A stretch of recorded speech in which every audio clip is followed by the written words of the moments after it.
G'day, you bloody legends. I'm Nate Finn from Scales and Feathers.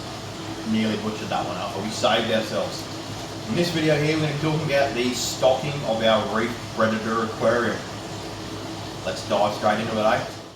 Alrighty, so this is the only aquarium we actually don't have a list for yet. Okay, everything else has got a list. You saw me go on my little tangents with my list. This is the only aquarium we don't have a list for. Okay, so we're still undecided what we're actually going to put in here. We're actually thinking about upgrading these fish. So, yeah, we haven't come up with a list yet. But what I can tell you is what we've currently got in there and some future ideas. Alright? So, we'll start off first with our star and line pufferfish, which needs a name. So, leave a comment down below and I'll decide what the best name is for this guy. This aquarium actually holds probably our most personal fish, okay? Besides George, our giant gourami, who actually has a name, he's got his own name. But most of these fish in here are pretty personal and we love them all. Okay, there's a few in the monster predator aquarium, which we'll touch on shortly. But most of these guys need a name. So, we've got our star and line puffer. We've got our good groper, bumblebee groper, which I was thinking about calling Greg, but unsure yet. If you've got a name for him, comment down below.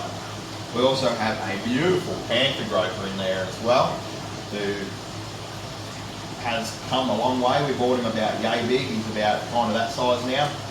I didn't know if he was going to make it. They are a bit soft compared to most of our other predator fish, so he's actually held up alright. He used to get bullied a little bit, but life's good for him now.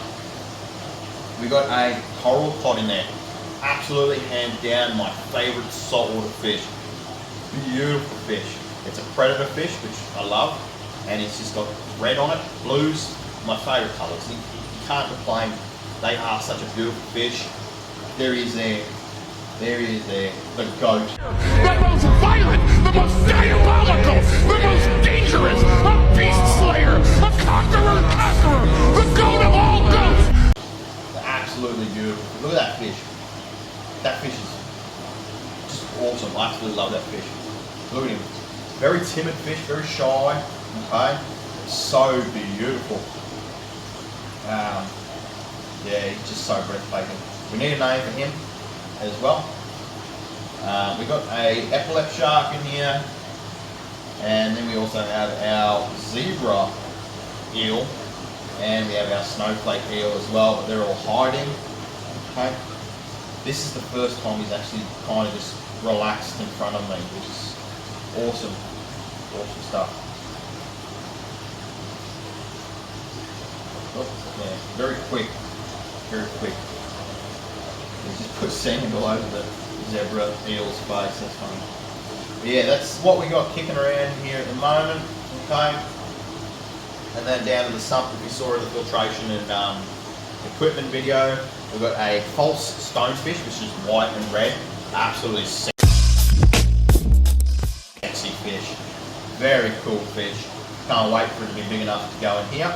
And then we got a fingerprint perch by the looks of it. Okay. Now plans are we will do like a big saltwater pond. Most of these fish, some of these fish will go in there and then some won't. The bumblebee groper and the panther groper will probably go in there, along with maybe the eels that do get over a metre long, which I think is both of those guys. Maybe not the snowflake actually, can't remember how big they get now.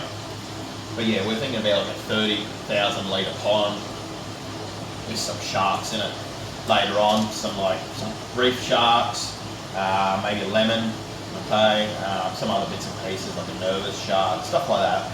So we will be doing a big saltwater proper predator pond, okay? That will be something that happens probably in a year or two, hopefully. I'm really excited to do that, okay? But as for this aquarium, this will keep probably more like pufferfish, triggerfish, and probably smaller shark species and small eels and that, okay? And probably some lionfish. I really like lionfish, probably just some boltons. I know they're a massive pest, but it'd be nice to educate people on the correct keeping methods and disposal methods if you ever do want to get rid of them, not to release them into the wild, okay? But yeah, I'd like a black volatile and a red volatile or a peacock. Okay. I love lionfish, they're absolutely beautiful. But yeah, that's the plans for that. Maybe even like a harlequin tusk fish. Puffer fish would include like a dog-faced puffer, maybe a porcupine puffer. Triggerfish, clown triggerfish, Picasso triggerfish. Yeah. Red tooth triggerfish. That's pretty much it, guys. We may even upgrade this saltwater predator aquarium into a bigger aquarium, maybe rotate some fish just so we can get some more saltwater predator fish. Because I absolutely love predator fish, and being saltwater predator, it's even cooler. Alright? That is it, guys. That is it. It's nearly the end of the year. Coming on to my birthday, I believe, next week, by how these videos have been uploaded, okay?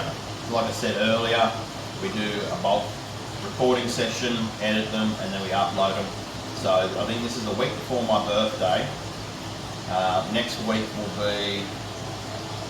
is meant to be my 8x4 by 3 foot freshwater monster aquarium. But I think September we came home. I actually saw it on the camera because I've got cameras in here watching all the tanks. But I checked the cameras just to check on the fish, and the bracing on the top of the aquarium actually fell into the aquarium. So the 8x4 by 3 foot is currently down, which breaks my heart. We're currently in the mix of fixing the other 5x3 by 2 foot, which is on the left of this. So now I've got to fix a 5x3 by 2 foot and an 8x4 by 3 foot.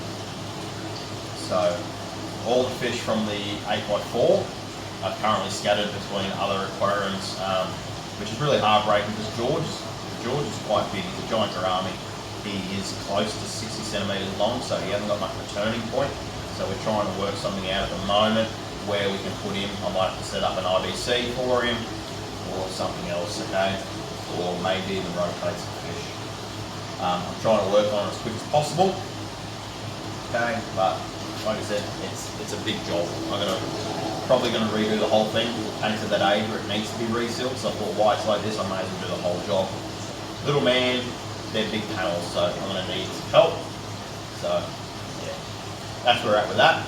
So next week was meant to be a video starting, or introduction and all that on the 8x4, but next week is going to be our aquarium house tour, where you will see the 8x4 drained, and the rest of the aquariums and the whole kit and caboodle. So next week is going to be an exciting video. Don't forget to like, share and subscribe. And we'll see you next week, eh?